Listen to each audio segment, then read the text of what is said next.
Chris Philp is with us this morning. Good morning to you. I almost didn't recognise you the other day with that beard, but I do now because you're sat here and you're the Minister for this morning. And I'm not, going to ask you about football, but I am going to ask you... I'm disappointed. I'm a Crystal Palace fan. I know you are. I did my research. What was the last score? It was a loss in the FA Cup last night to Everton in a replay in the FA Cup third round. Oh, very good. 1-0. 1-0. There you go. Who scored? Painful. I don't know who scored. I was busy voting in Parliament, looking at my phone, getting all the and making sure you check the facts. Yeah, OK.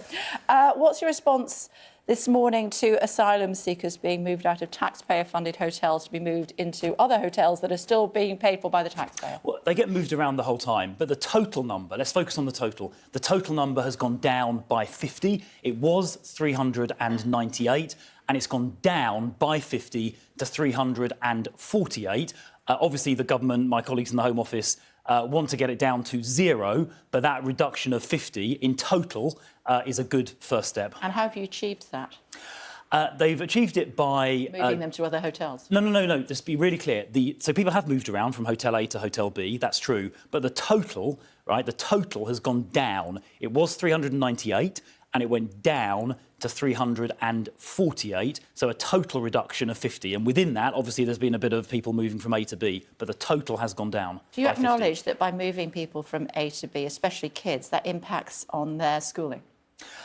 Yeah, obviously it is disruptive. I'm not sure there were whether there were children or not in the hotels concerned. Yes, obviously there were. OK, so obviously my colleagues in the other bit of the Home Office that deals with immigration wants to make sure we're getting taxpayer value for money. Some hotels are more expensive than others, and you would expect them to try and focus on hotels that are, for example, cheaper. But yes, it is. It is disruptive. But we have to make sure there is taxpayer value for money. We're spending a vast amount of money on these hotels, and so it's right we reduce saving? it.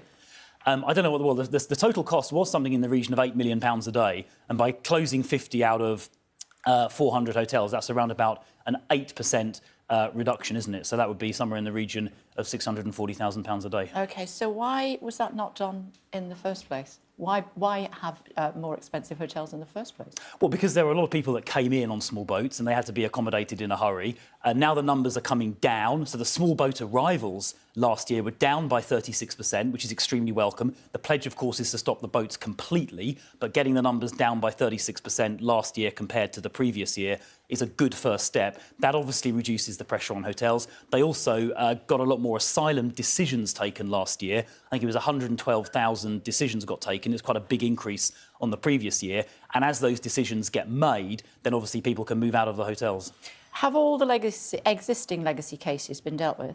So there were, I think, 116,000 legacy cases, of which I think 112,000 were decided. 4,000 remained outstanding because there were further inquiries that need to be made, for example, concerned with security. So apart from those remaining 4,000, 96% of them were decided, yes. Okay. And with those 4,000, there were further inquiries that were needed. OK, so you didn't fulfil your obligation? It was 96%, roughly speaking, 96% fulfilled. Yeah, but 4,500 complex cases are still subject to further investigation. That's right. Is that right? Yes. OK, thank you. The other 96% were done.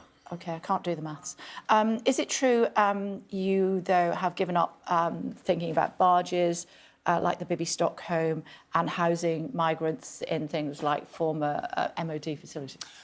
So that's in the, obviously, I look after police and crime, so what we're asking about is in the immigration area. You know what's going on. But as far as I'm aware, that work is still going on. I think the barge, the Bibi Stockholm, moored, I think, in Dorset, is still in use. Yeah, but are you going to get any more, was my question.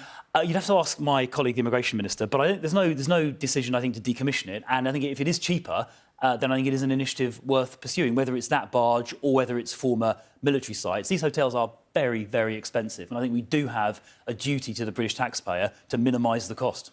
OK, you said that you didn't really see what was going on with the football last night, although you know the score, because you were voting.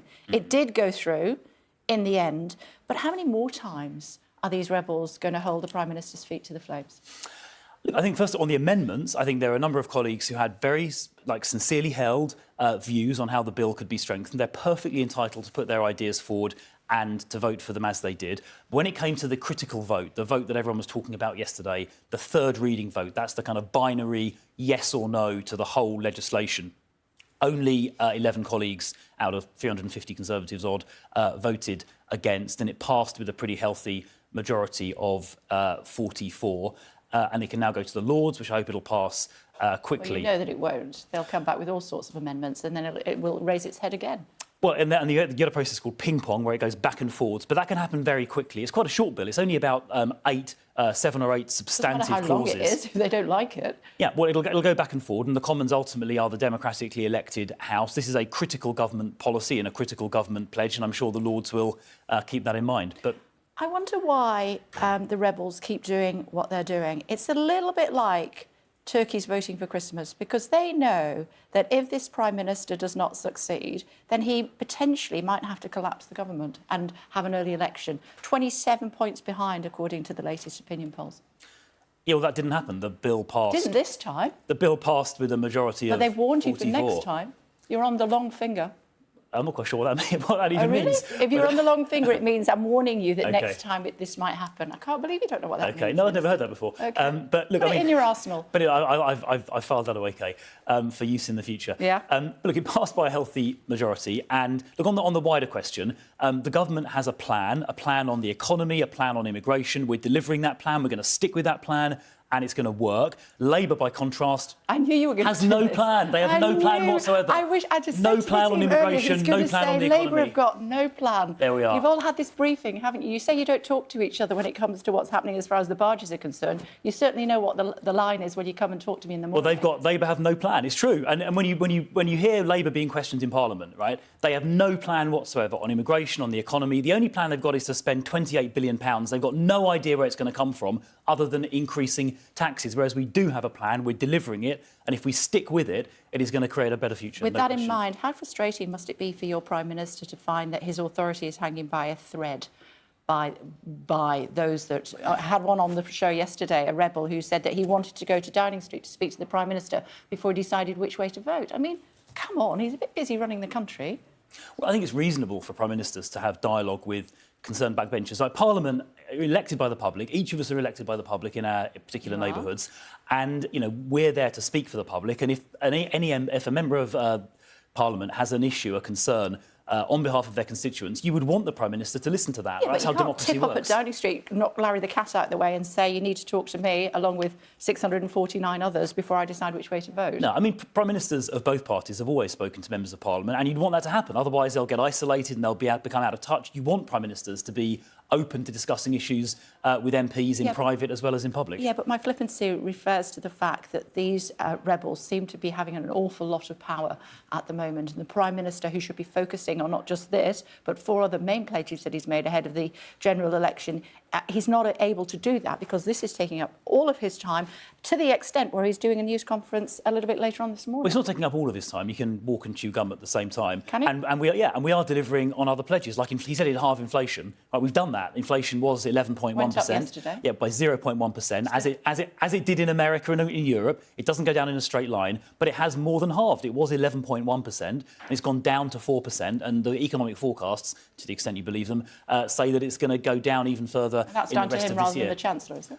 I think it's down to the government team working together to get inflation under control, whereas Labour's £28 billion unfunded splurge will drive inflation higher and cause our taxes to go higher as well. That's not what they say. We'll be speaking to Labour in about half an hour's time, and they're saying that Rachel Reeves is potentially looking at cutting taxes for the rich. Well, if she's going to try cutting taxes, she needs to control expenditure, and splurging £28 billion without having the first clue how you're going to fund it is only going to do one thing to inflation, put it up, and one thing to taxes, put those up. Green The implementation. £28 billion splurge, yeah. Yeah, I'm sure that Unfunded splurge. a lot of people that will be watching this morning will think that that's probably the best way forward, given what's happening as far as floods and climate change is concerned here in the UK. But the government has a responsible plan on those issues. We've obviously hugely reduced CO2 emissions in this country.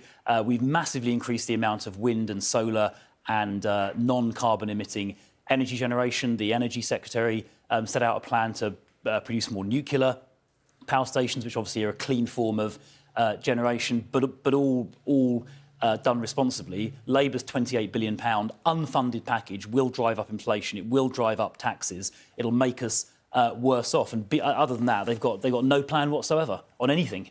Before I let you go, a word about the King? Well, I think our thoughts are with him and, of course, the Princess of Wales too, who's been admitted to hospital. And we hope both His Majesty the King and the Princess of Wales have successful procedures and make a rapid recovery, which I'm sure they will do. Yeah, she's a young mum and 3 small children at home. I think you have children, don't you? So you spare a thought for the Prince of Wales as well, who's taking up the slack while she is in hospital for about 2 weeks. Good to see you. Thanks for joining us on the programme this morning.